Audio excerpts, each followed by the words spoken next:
Let's cross live now to Israel. Gerald Steinberg is Professor of Politics at the Bar-Ilan University, joins me from Tel Aviv.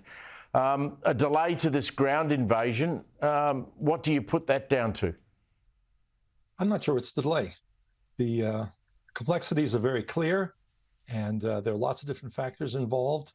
2.5 weeks ago, almost 3 weeks ago, we had this terrible massacre along the border, catching the Israelis by surprise, and Israel needs to do this right. We need to go in and demilitarize Gaza completely. This is not going to be a return to what we've had over the last 17 years. Gaza is one huge terrorist base made from stolen international aid, including Australian aid, of course, United Nations aid, billions, European aid. There are massive concrete bunkers underneath and thousands of rockets which are still being launched against Israelis. So the Israeli army has to prepare properly. What you're seeing on your screen now is a maneuver that took place yesterday. There are a number of those where they are inch by inch or meter by meter or kilometer by kilometer, clearing the area of all military activities, of all terrorists that may still be there, and that we're going to see that for a while. We may see a larger incursion, what's often referred to as a massive ground war in the media, but we may not. We may see more and more of this activity. The goal is to completely clean out Gaza and minimize the number of Israeli casualties in the process. Hopefully also limit the damage to civilians who were told to move to southern Gaza. And now that Hamas is much weaker, that's apparently happening. Yeah, Gerald, I heard a former Major General in the Australian military today talking through just the difficulty of a ground incursion in there and how hard it's going to be for the Israelis because of that network of tunnels and the fact that they've got all of this rubble from the missile bombings. It looks like being one hell of a tough job. As the Israeli military are probably some of the best trained soldiers in the world, but even they are going to find that hard, aren't they?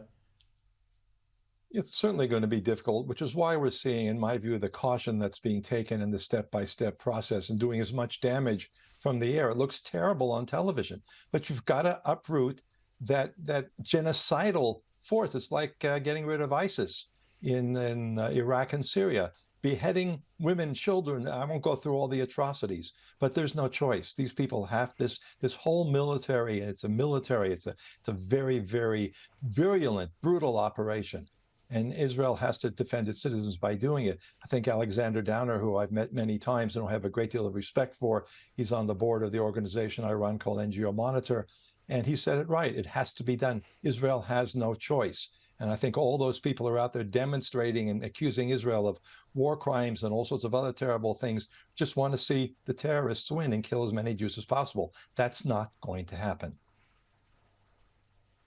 Yeah, some of the images that we saw on Sky this afternoon and some of the description of what actually happened on the 7th, it just beggars belief. I mean, that's not human behaviour.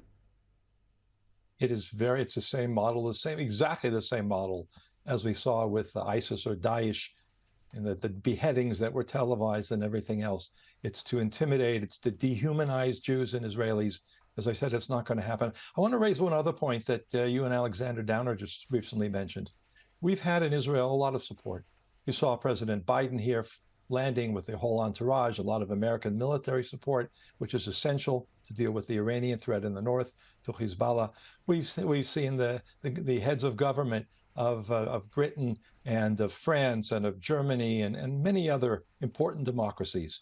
And Israelis are asking, where's Mr. Albanese? Where are the Australians? And I know that there are internal domestic difficulties. That's something Australia has to deal with. It's not my issue to judge. But the fact that there's no high-level Australian official here is something that Israelis are very aware of. We consider Australia to be an ally, a member of the Club of Democracies, under threat from various other actors out there that want to destroy us.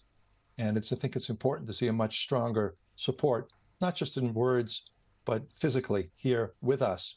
And we hope that the Australian Prime Minister and Foreign Minister will be here soon, joining their colleagues. Well, let's hope that happens. Yeah, let's hope that happens. Gerald, thank you very much for joining us. Gerald Steinberg there.